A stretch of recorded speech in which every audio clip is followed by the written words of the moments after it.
Radhe Radhe.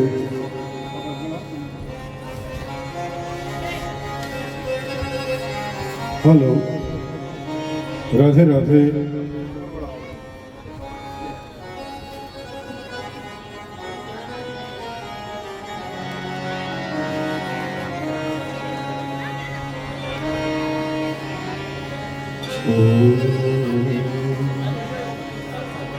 Hello,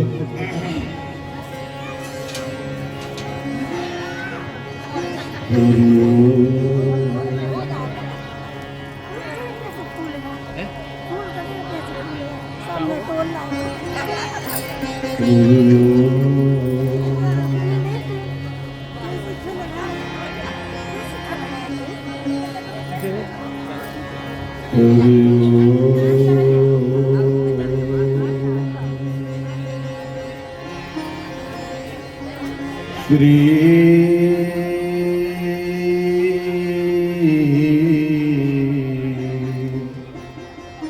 हरे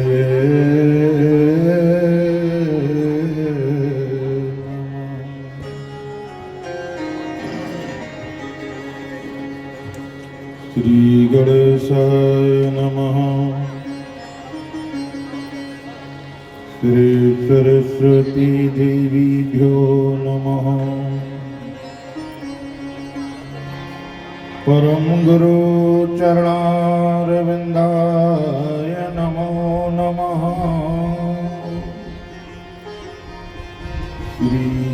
श्रीमद्भागवत महापुराणेभ्यो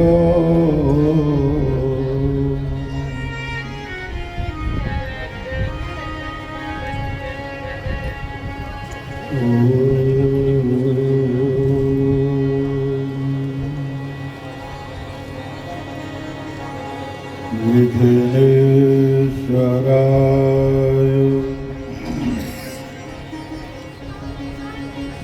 वरदाय गुरुप्रियाय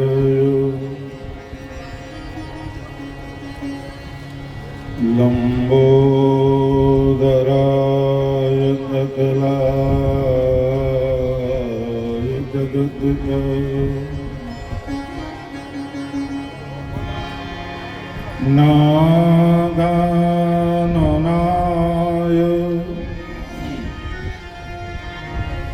श्रुतियज्ञविभूतिताय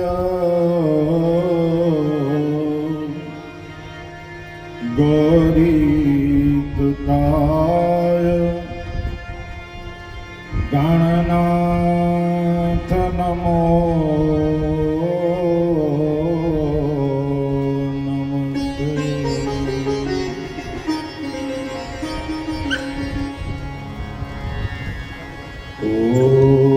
शुक्लां ब्रह्मविचारकर परमाद्यां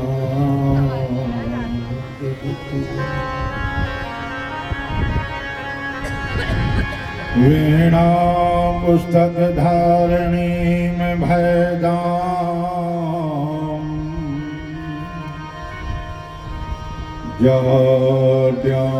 जाड्यान्धकारा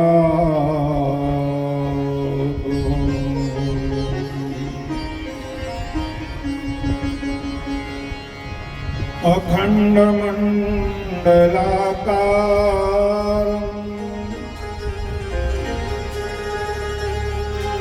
व्याप्तन येन चराचरम्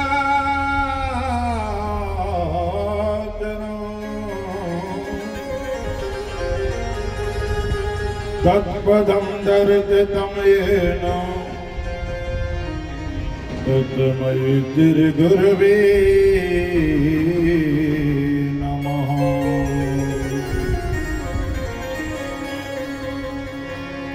मूकं करोतु वाचालं पंगुमलंघयते गिरिं यत्र पादमहं वन्दे परमानन्दमाधवम्।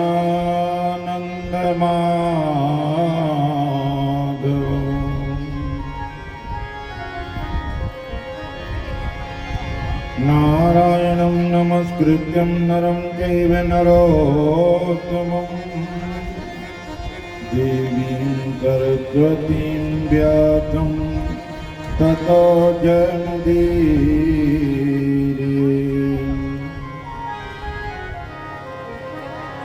गंगातरङ्गं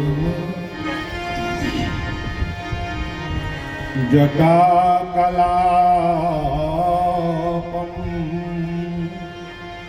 गौरी निरन्तर विभूषितवामभागम्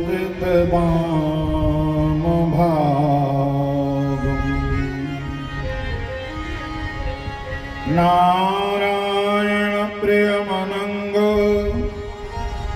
मदापहारम्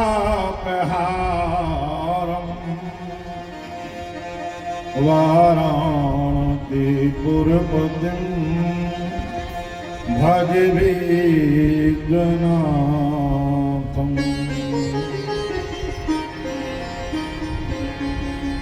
रामाय रामभद्राय रामचंद्राय वेधसे रघुनाथाय नाथाय सीतायाः पतये नमः। अतुलित बलधामं स्वर्णतैलाभदेहं धनुजवनकृतानं ज्ञाननामग्रगण्यं सकलगुणनिधानं वानराणामधीतं रघुपतिप्रियभक्तं वातजातं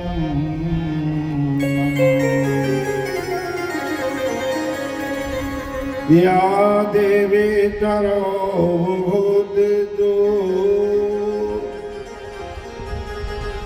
मातृरूपेण संस्थिता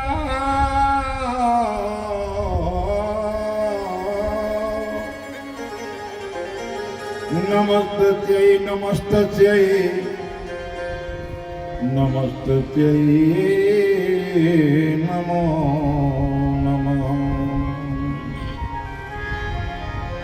जय जय श्री राधा रमण जय जय नवल किशोर जय गोपी चितचोर प्रभु जय जय माखन चोर। मोर मुकुट कटिकाछनी माथे तिलक ललाम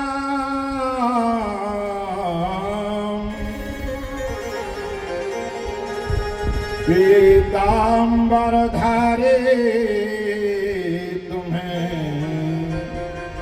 बारही बार प्रणाम। बोलिए वृंदावन बिहारी लाल की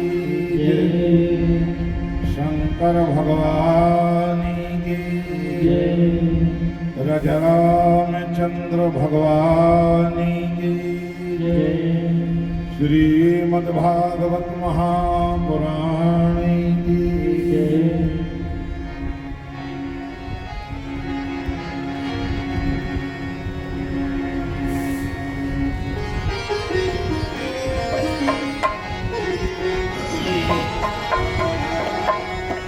जय गोपाल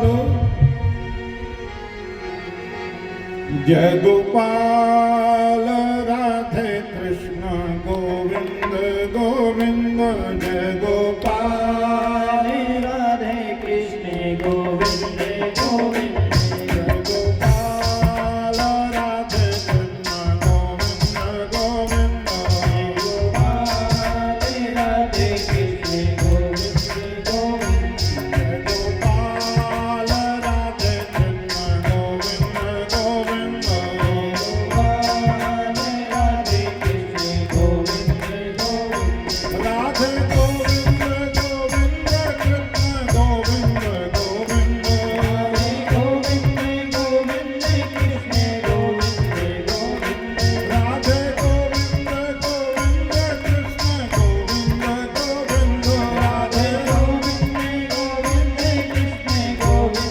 गोविंद जय गोपाल राधे कृष्ण गोविंद गोविंद काले राधे कृष्ण गोविंद गोविंद जय गोपाल राधे कृष्ण गोविंद गोविंद काले राधे कृष्ण गोविंद गोविंद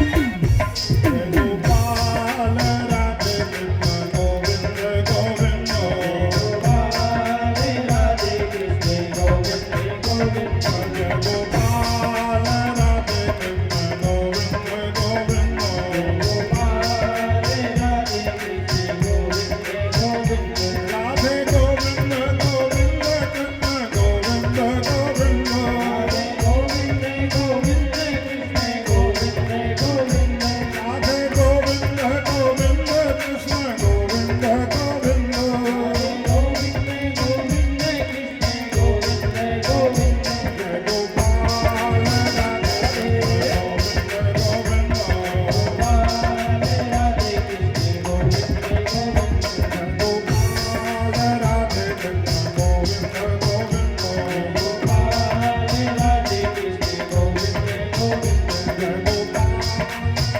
कृष्ण गोविंद गोविंद काले राधे कृष्ण गोविंद गोविंद गोपाल राधे कृष्ण गोविंद गोविंद काले राधे कृष्ण गोविंद गोविंद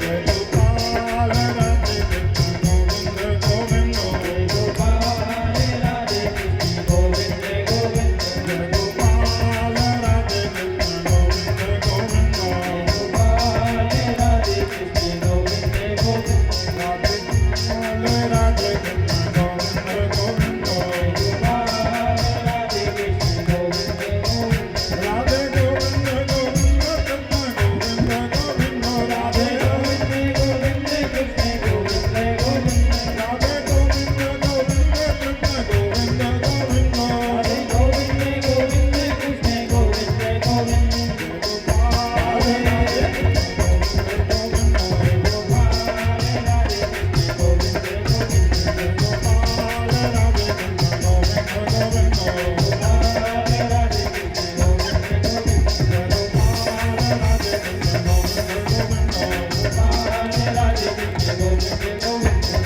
गोपाल राधे कृष्ण गोविंद गोविंद जय गोपाल काले राधे कृष्ण गोविंद बोलिए वृंदावन बिहारी लाल की जय। परम मंगलमय परात्पर अखिलेश्वर ब्रह्म अकारण करुणा वर्णालय भक्त वांछा कल्प तरो तलद्युत विनंदक पीतांबरधारी श्री बाल कृष्णलाल की वाणीमयी मूर्ति श्रीमद्भागवत महापुराण सादर नमन। गौरीपति ब्याली कपाली मुंडमाली सदाशिव भोलेनाथ जी सादर नमन। दशरथ सुवन कौशल्यानंदन परमात्मा श्री राम सादर नमन। अनंत बलवंत सकल गुण ज्ञान निधान श्री हनुमंत लाल जी महाराज सादर नमन। मंचस्थ समीपे विराजमान भगवत कथामृत अनुरागी समस्त श्रोता समाज, आदरणीय हमारे बुजुर्ग, सादर नमन हमारे भाई, सादर नमन अर्चनीय वंदनीय भक्ति स्वरूपा हमारी माताएं और बहनें, सादर नमन सी आराममय सब जग जानी करहूं प्रणाम जोर जुट पानी। प्रथमतः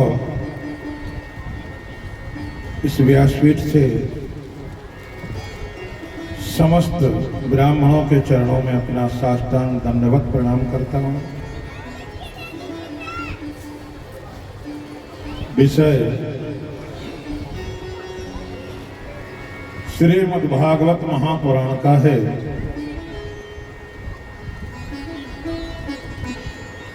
और श्रीमद्भागवत ज्ञान के सप्ताहांतर्गत आज ये तृतीय दिवस की कथा आरंभ हो रही है।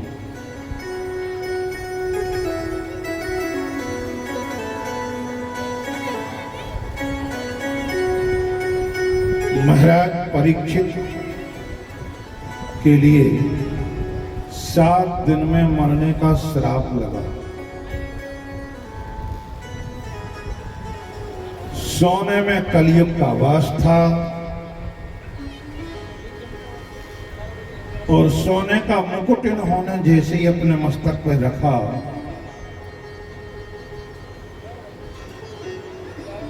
तो कलयुग जो परीक्षित जी से बदला लेना चाहता था, इस सोने के मुकुट के माध्यम से बुद्धि में प्रविष्ट हो गया। तो महाराज,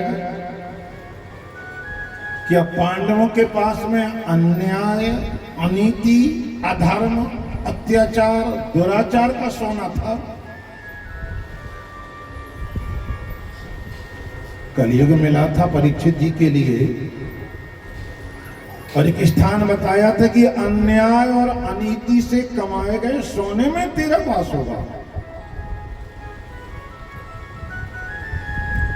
तो क्या पांडवों के पास में अनीति का धन था? बोले नहीं।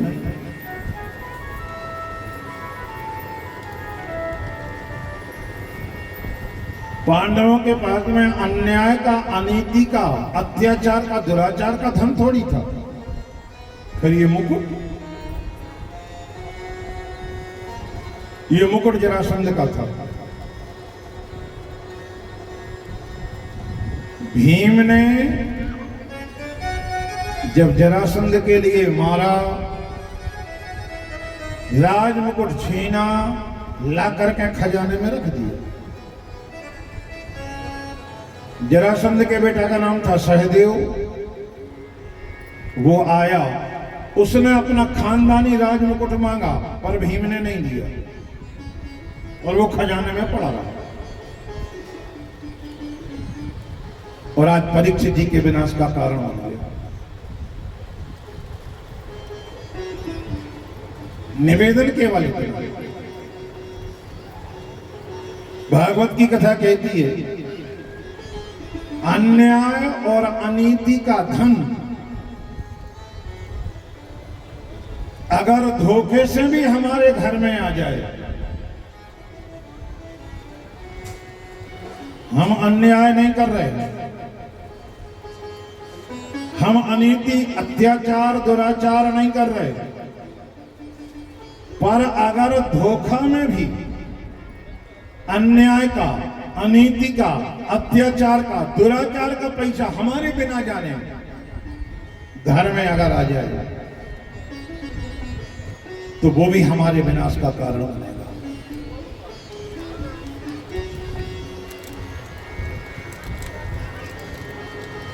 परीक्षित जी के पास में ये राज मुकुट था, पहना, बुद्धि भ्रमित हो गई।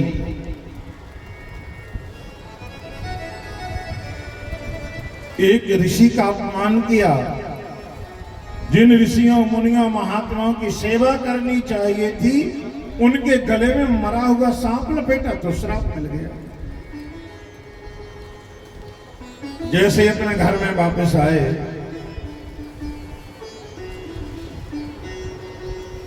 राज मुकुट उतार करके जहां का तहां खजाने में रखा तो बुद्धि एकदम निर्मल हो गई। जब तक राज मुकुट सिर पे था, कलयुग बुद्धि में घुसा था, और राज मुकुट उतार करके रखा, बुद्धि एकदम साफ, एकदम निर्मल। ये भगवान, ये कौन सा पाप कर बैठा मैं? जिन महात्माओं के चरणों की सेवा करनी चाहिए, उनके गले में हमने मरा हुआ सांप लपेटा।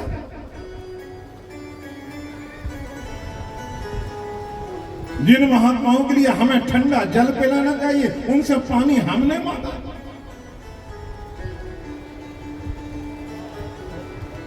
क्या करें क्या ना करें? तलवार उठाई, म्यान से बाहर तलवार खींच करके अपना गला काटने के लिए तैयार।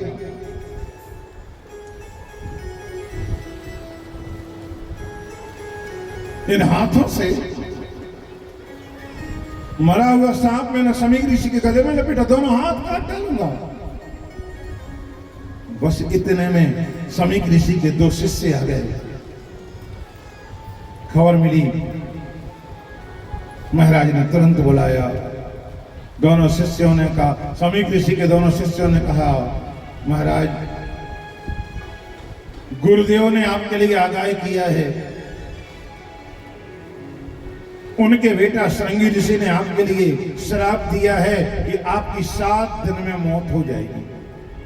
आप अपनी मुक्ति का कोई उपाय कर लो। ये गुरुदेव का आदेश है। पढ़े जरा सा शोक नहीं होगा मन में, जरा सी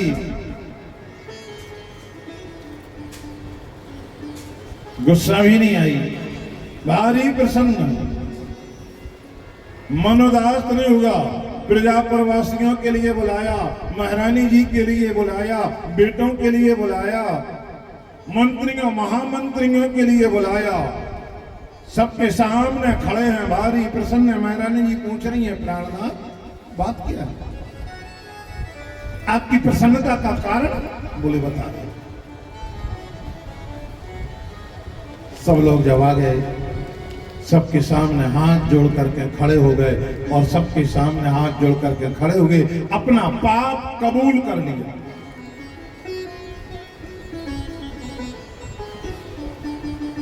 आज हमसे ऐसा ऐसा पाप हो गया,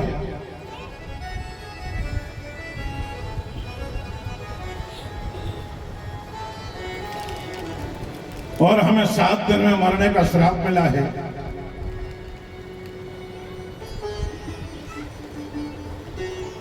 जन्मेजय जी के लिए बुलाया, और जन्मेजय से कहा, बेटा ये राज मुकुट संभालो, राज सिंहासन पर विराजमान हो जाओ, राज मुकुट संभालो, अपना राज्य संभालो। हम जंगल में भजन करने के लिए जा रहे हैं। जन्मेजय जी ने कहा, पिताजी जब तक आप हो तब तक हम थोड़ी आपके सामने। राज सिंहासन पर बैठिए, राज मुकुट अपने सिर पे लगाएं, जो होगा देखा जाएगा। आप तो अपने राज सिंहासन पर बैठो।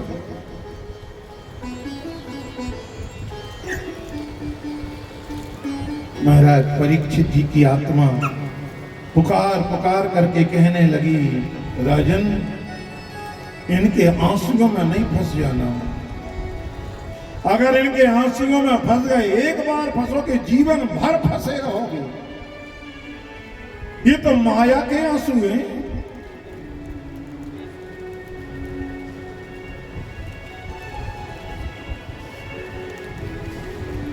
सबके सामने पुनः अपना पाप कबूल किया कि हमसे ऐसा ऐसा पाप हो गया। भगवान का भजन करने के लिए हम जंगल में जा रहे हैं।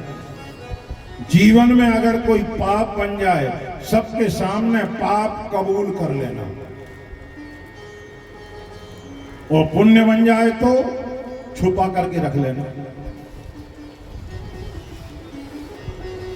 जीवन में अगर कोई पुण्य बने पुण्य करो, छुपा करके रखो।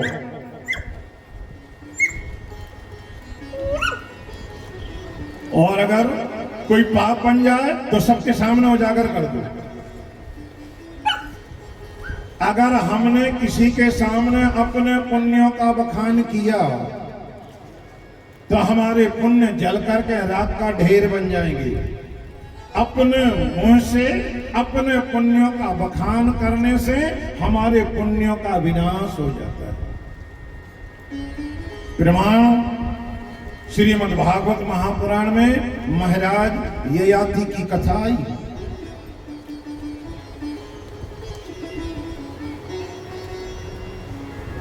नवम स्कंद में राजा ययाति ने इतना दान किया, इतना दान किया, इतना पुण्य किया, इतना भजन किया, सदैव स्वर्ग के लिए गए।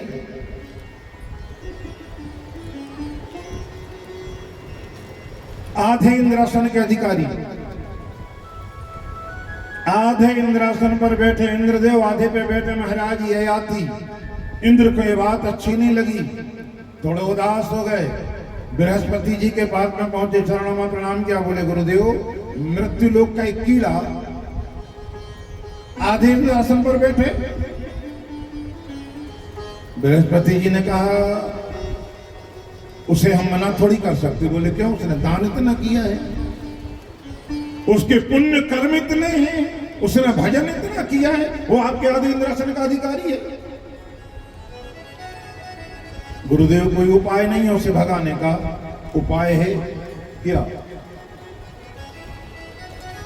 अगर महाराज ययाति अपने मुंह से अपने पुण्यों का बखान करें, अगर महाराज ययाति अपने मुंह से एक बार इतना बोल दें कि हाँ हमने ऐसा ऐसा दान किया, ऐसा पुण्य किया है, ये भजन किया है,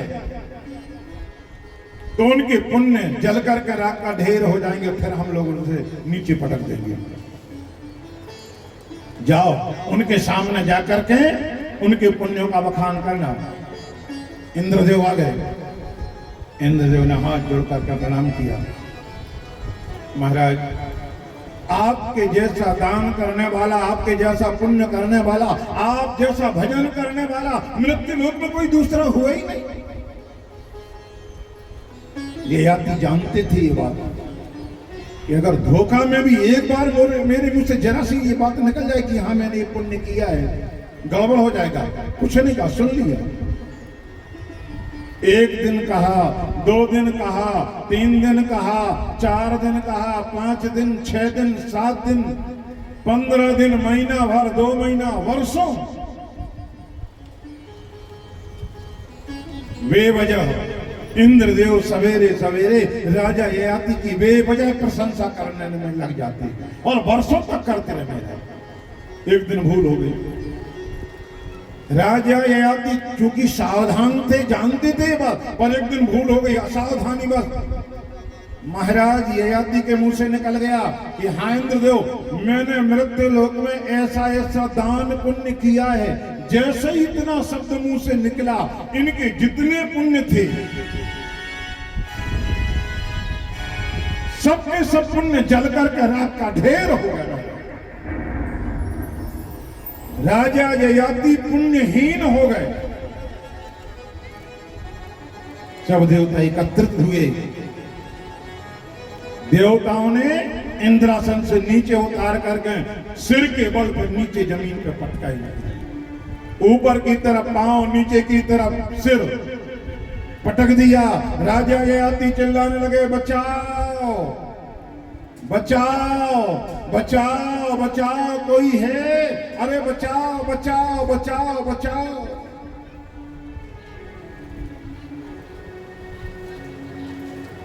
पांच बेटा हैं ययाति। पांचों बेटों ने नहीं सुनी।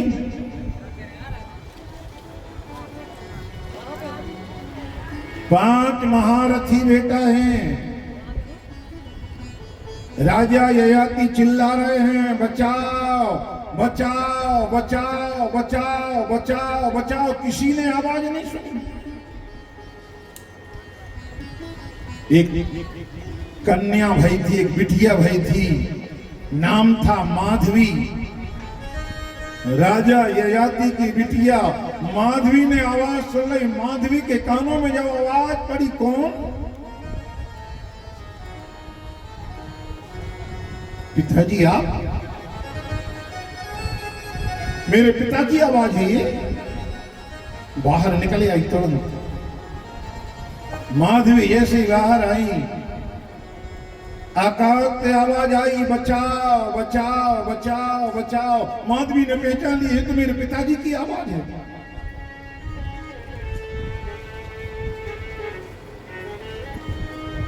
विचार करना, कथा के लिए जीवन में उतार लेना। 5 बेटा हैं। राजा ययाति जब चिल्ला रहे थे तो क्या बेटों के कानों में आवाज नहीं गई होगी? बेटों ने आवाज नहीं सुनी। आवाज सुनी बिटिया ने।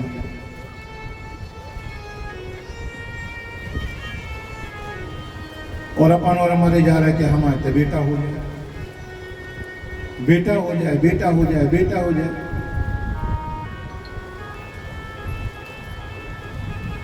बिटिया के लिए तो हम गर्भ में मार रहे हैं।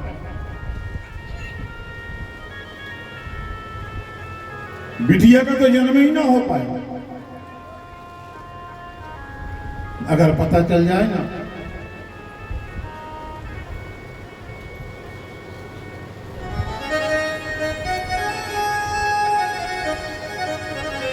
गर्भ में बिटिया है, अगर पता चल जाए, लाख बिगड़ जाए महाराज। कुछ भी हो, जैसे बने, बिटिया जिंदा नहीं रहना चाहिए। हम तो गर्भ में ही मार डालेंगे, पेट में मार डालेंगे बिटिया के लिए। बिटिया जिंदा नहीं बचेगी। वो बिटिया आज मां के गर्भ में से चिल्ला चिल्ला करके रो रही है, पुकार रही है। आज वो बिटिया अपनी मां से कहती है,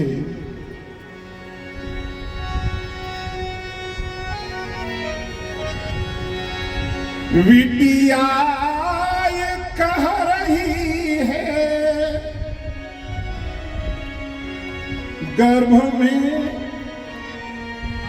रोते रोते, क्यों होता कत्ल मेरा बाबू के होते होते, क्यों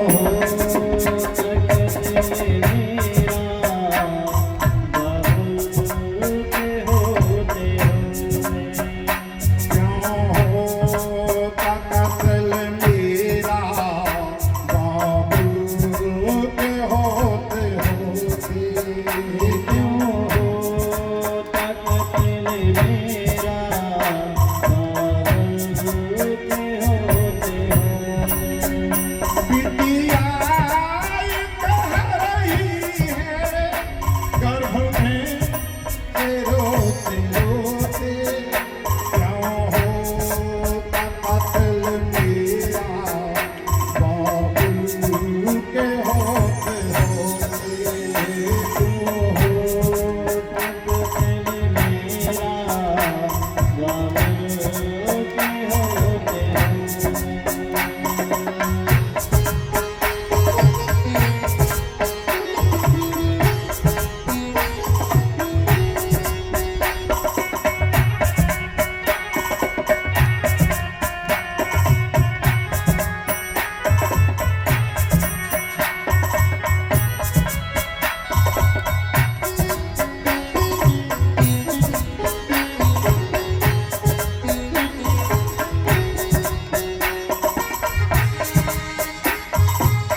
करने को मेरी हैया इतना मुझे बता दो मेरा कसूर है क्या इतना मुझे बता दो मेरा कसूर है क्या इतना मुझे बता दो मेरा कसूर है क्या इतना मुझे बता दो मेरा कसूर है क्या वो कौन के खुशी आओगी मुझे को ओ कौन सी खुशी आओगी मुझको दोगे वो कौन के खुशी आओगी मुझे को ओ कौन सी खुशी आओगी मुझको दोगे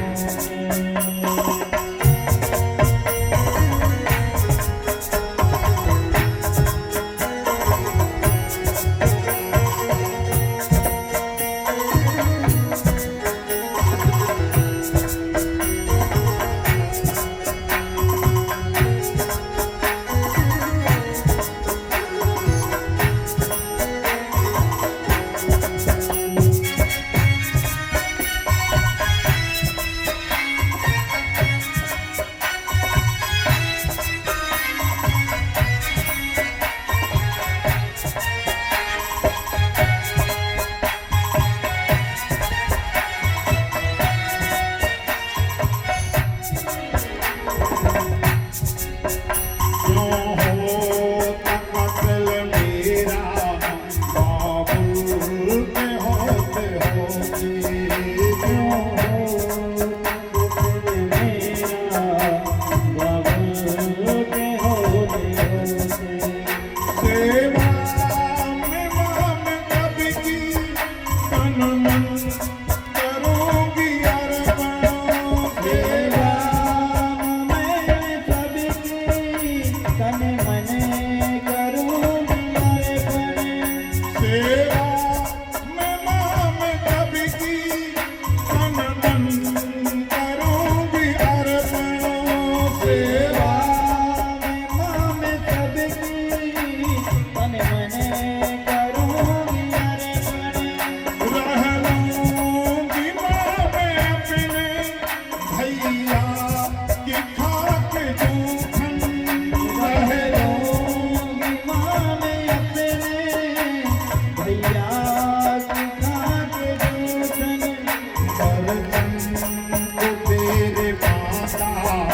दर्शन को तेरे बाबा दर्शन को तेरे माता वही बात जो है वही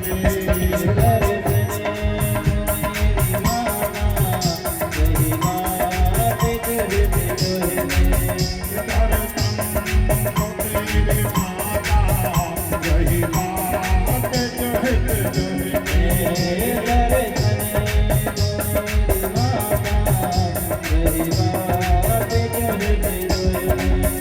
बिटिया कह रही है कल में रोते रोते क्या हो कत्ल मेरा बाबू के होते होते क्यों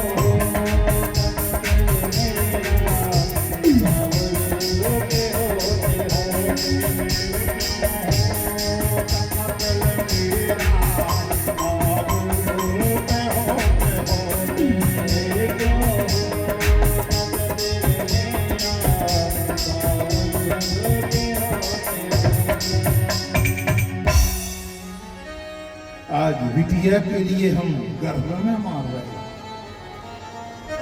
वो बिटिया माँ के गर्भ में से पूछती है, माँ आप भी तो कभी किसी की बिटिया बनी थी, आपने भी तो बिटिया बनकर के जन्म लिया था और आज आप मेरी हत्या कर रहे हैं।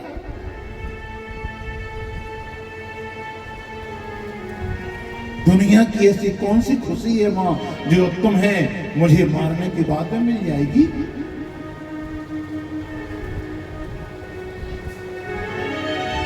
हम बिटिया के लिए गर्भ में मार रहे हैं।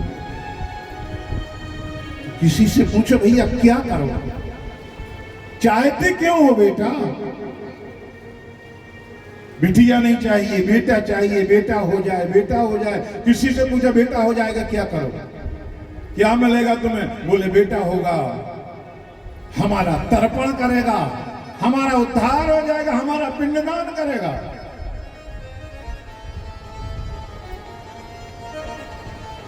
पर भागवत में तो लिखा ययाति का पिंडदान, ययाति का उद्धार 5 बेटा थे, बेटों ने नहीं किया। बोले और बिटिया ने करो।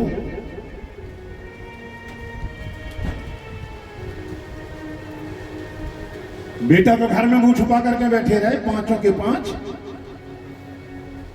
आवाज लगाई, चिल्ला रहे थे तो बेटों ने आवाज नहीं सुनी। अरे सुनी होगी, जानबूझ करके वापस बाहर नहीं आए। बाहर आई बिटिया माधवी, 4 बेटा हैं माधवी के, अष्टक ऋषियों के नाम से जाने गए। चारों बेटों के लिए बुलाया, बेटा जी माता जी आदेश करो, बाहर आओ। आकर के प्रणाम किया, मां आदेश करो। बेटा आपके नाना स्वर्ग से पतित हो रहे हैं, संभालो उन्हें, उनका उद्धार करो। चारों बेटों ने, अष्टक ऋषियों ने मंत्र के बल से अपने नाना के लिए अंतरिक्ष में साथ दिया। अंतरिक्ष में साध करके चारों बेटों ने अपने नाना के लिए सच्चा ज्ञान दिया और वापस स्वर्ग के लिए भेजा। किसने तारा? बिटिया ने। किसने तारा? बिटिया ने तारा ना, बिटिया के बेटों ने तारा ना, अपने नातियों ने तारा ना। बेटा तो बाहर नहीं आए।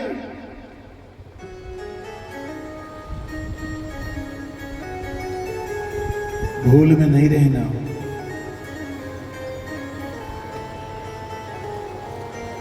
बेटा साथ देने वाला नहीं है, बेटा तो रावण हो सकता है, बिटिया हमेशा सीता ही रहेगी।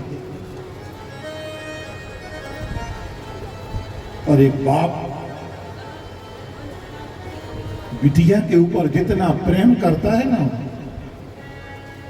लोग कहते हैं, संसार कहता है, दुनिया कहती है, मां बिटिया के ऊपर सबसे ज्यादा प्रेम करती है।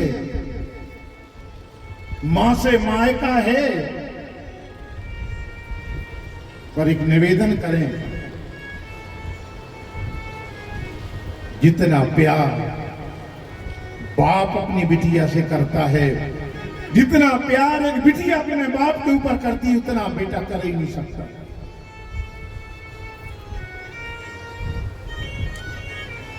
मां नहीं कर सकती उतना। देखिए, विचार करिए, कभी किसी की शादी में जाओ, किसी बिटिया की शादी हो रही हो, जब विदाई का मौका आए ना, देखिए मां के गले से लिपट करके बिटिया रोती है, मां आंखों से आंसू बहा करके अपना दुख बहा देती है। पर बाप, मां का दुख झलकता है, पर बाप के कोने में टिक करके बैठ जाता है। बाप एक कोने में टिक करके बैठ गए, किसी से बात ही नहीं करे।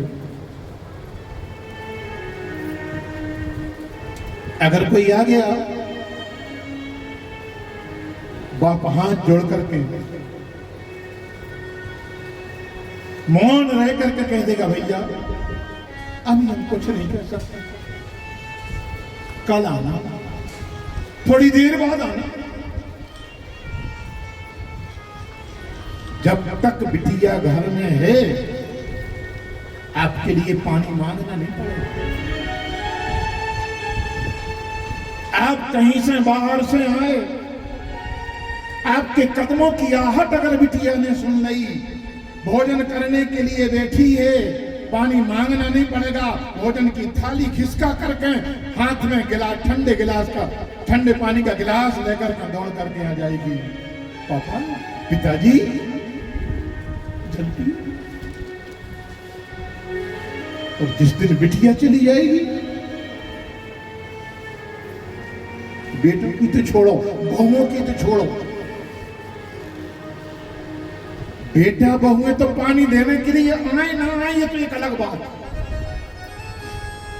अरे आपकी धर्म पत्नी अगर भोजन करने के लिए बैठी है, आपने अगर कहीं से बाहर से आकर के आपने पानी मांग लिया, आपने कारी भाग्यवान एक गिलास ठंडा पानी पिला दो, वो भोजन करने के लिए बैठी है, एक बार तो बोल ही देगी मैं भोजन करने के लिए बैठी हूं, लेकर के पी लो पानी। अभी अभी भोजन करने के लिए बैठी, पर अगर बिटिया भोजन कर रही है, भोजन की थाली खिसका करते हैं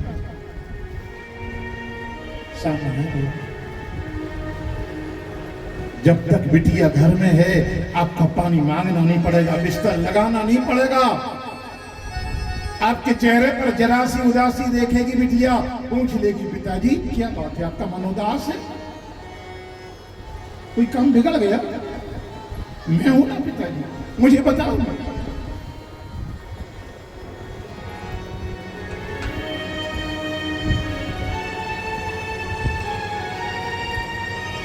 केवल तर्पण करने के लिए हम बेटा को मर रहे हैं। जरूरी है कि हमारे मरने के बाद में हमारा बेटा हमारा तर्पण करेगा?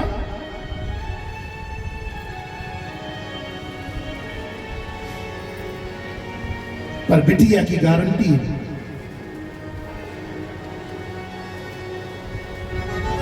प्रमाण मिला हमें भागवत महापुराण में।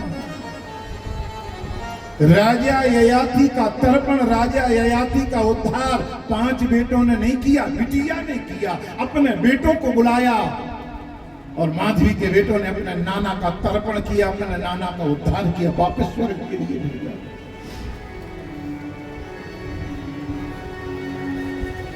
जब तक बाप घर में होता है,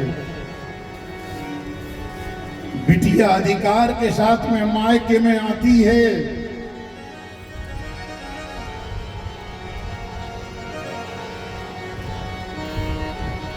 मांग लेती है।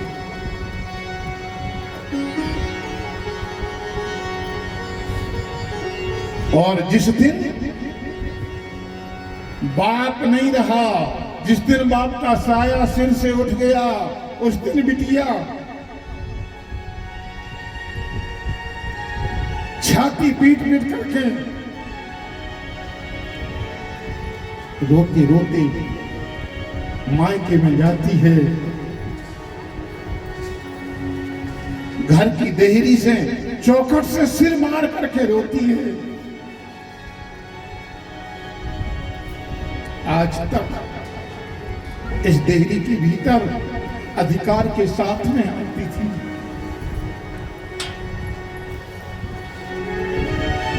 पिता के सामने रूठती थी, मांगती थी। किसके सामने रूठूंगी, किसके सामने मांगूंगी, किससे मांगूंगी, किसके सामने हाथ फैलाऊंगी?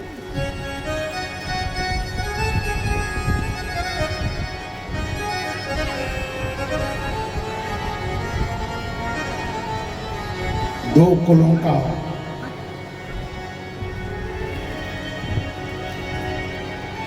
उद्धार करने वाली, दो कुलों में उजाला करने वाली होती है बिटिया। कर हमें नहीं मारना।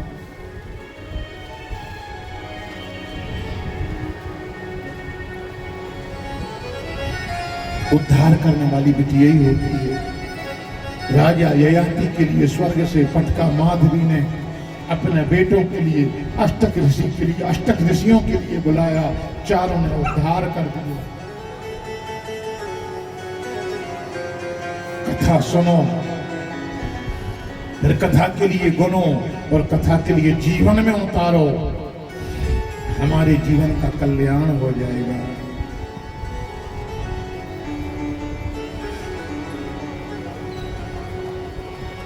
महाराज परीक्षित जी चलने लगे, बेटा रोने लगे, महारानी जी रोने लगी, प्रजापुरवासी रोने लगे। पर महाराज परीक्षित जी की आत्मा पुकार पुकार करके कहने लगी, परीक्षित इनके आंसुओं में नहीं फंस जाना रे। अगर इनके आंसुओं में एक बार फंस गए ना, जीवन भर फंसे रहोगे। गोस्वामी जी ने एक चौपाई लिखी है। महाराज मनु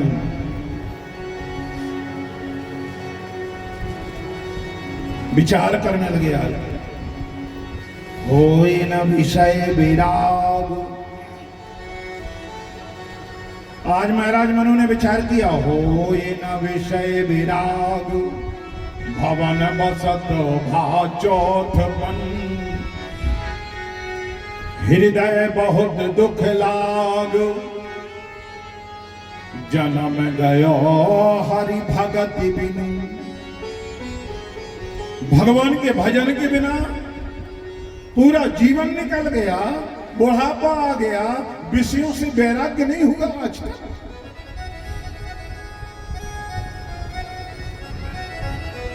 कितनी प्यारी बात। बुढ़ापे में विचार तो करो, अब तो बूढ़े हो गए हो। महाराज मनु ने विचार किया, विषयों से वैराग्य नहीं हुआ, सारा जीवन ही तो निकल गया। दो बेटा हैं, प्रियव्रत और उत्तानपाद।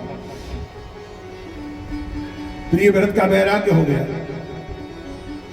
उत्तानपाद के लिए बुलाया, बेटा जी पिताजी आदेश करो, ये राजपाट संभालो, राजमुकुट संभालो, हम भजन करने के लिए जा रहे हैं। मना कर दिया।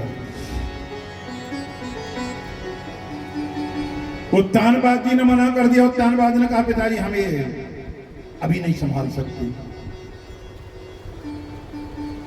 पर उत्तानपाद ने जब मना किया तो इन्होंने सोचा, महाराज मनु ने क्या करें हम। राजमुकुट हाथ में लिया, महाराज मनु ने सोने का राजमुकुट हाथ में लेकर के फेंक दिया गोद में उत्तानपाद की। तुम जानो, तुम्हारा काम जाने, आग लगा दो, हमें कोई जरूरत है ही नहीं, हमें जरूरत नहीं है। जा रहा हूं भगवान का भजन करने के लिए। अपनी पत्नी महारानी शत्रुपा जी का हाथ पकड़ा और दोनों पति पत्नी राजपाट, धन धाम, संपत्ति, सब सर्वस्व सबका परित्याग करके घने जंगल की तरफ भजन करने के लिए चल पड़े।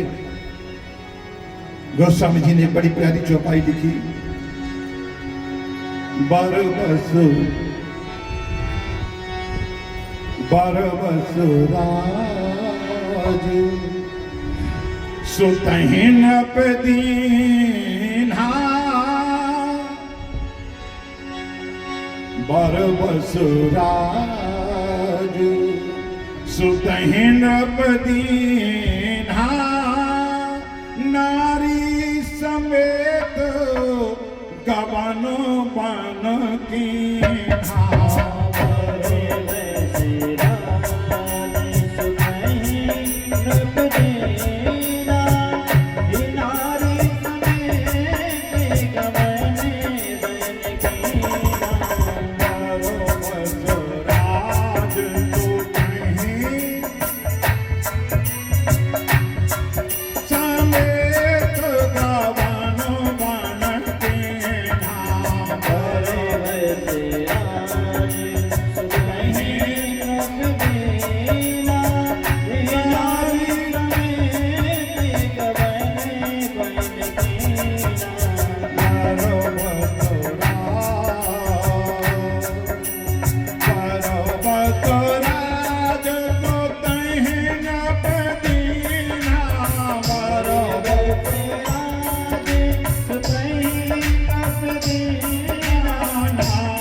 उत्तानपाद ने खुशी से राज्य नहीं लिया। महाराज मनु ने राज मुकुट हाथ में लेकर के फेंक दिया, पीछे मुड़ करके नहीं देखे। तुम जानो तुम्हारा काम जाने, आग लगा देना, हमें कोई जरूरत है ही नहीं। भगवान का भजन करने के लिए अपनी पत्नी महारानी शत्रुपा जी को साथ में लेकर के सीधे जंगल में चले आए। इशारा है, कथा इशारा कर रही। ये दुनिया का जंजाल, ये दुनिया का माया मोह का चक्कर बर्बाद माना हमें जबरदस्ती छोड़ना पड़ेगा तो छूटेगा। इंतजार नहीं करना कि कोई हमसे कहेगा। तिजोरी की चाबी हमें फेंकना ही पड़ेगी जबरदस्ती। कथा हम और आप रोज सुन रहे हैं, रामायण रोज, रामचरितमानस रोज बाँच रहे हैं, रामचरितमानस रोज बाँच रहे हैं। नवरियां घुर गई, पन्ना पलटक पंटस, रामायण के पन्ना फट गए। इतनी सी बात भीतर नहीं उतर पाई। होय न विषय विराग, भवन बसत भाचोथपन। बुढ़ापा होगा, विषयों से वैराग नहीं भाव आज में, जब बात भीतर नहीं उतर पा रही। अपन तो ज्यों बूढ़े हो जा रहे त्यों तो और समेट के गिनाने लगी। और मिल जाए, और मिल जाए, और मिल जाए, और आ जाए, और आ जाए, और आ जाए।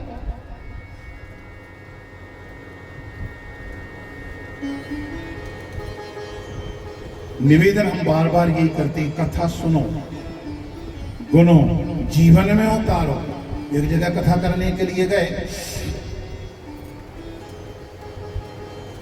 जैसे थोड़ी यहां देरी हो गई थी, वहां भी वैसी देरी हो गई। पहले दिन की कथा थी, थोड़ी देरी से शुरू हो पाई, 10 बज गए। कथा के बाद में गुरुजी प्रसादी तैयार है, प्रसादी पा लो। उनके चलो ठीक। प्रसादी पाने के लिए गए, जाने लगे, कमरा में से आवाज आई, कोई रामायण कर रहा है। हमने पूछा भैया रामायण को कर रहा? बोले बहू। अच्छा बहू रामायण कर रही?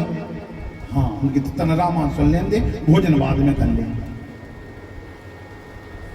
बड़ो प्यारो प्रसंग रहा। उत्तरकांड को प्रसंग चले, बहु रामायण माचे हम मन लगो। हमने तो खड़े खड़े रामायण सुन है, डिस्टर्ब न करियो, न जाके दे बहू से गुरु जी रामायण सुन रहे, वो बंद कर दिया भाई, खड़े रहे रामायण सुन। बड़ो प्यारो प्रसंग। बहु रामायण बाँच रही है। महाराज दशरथ जी के राजमहल में सैकड़ों दास दासियां हैं। सैकड़ों दास दासियां होने के बाद में भी सीता जी निज कारागृह परिचर्या कर रामचंद्र आयत अनुसर। ढेरों दास दासियां होने के बाद में भी मैया जानकी अपने हाथों से अपने घर का काम करती हैं और रामचंद्र जी की आज्ञा का पालन करती हैं।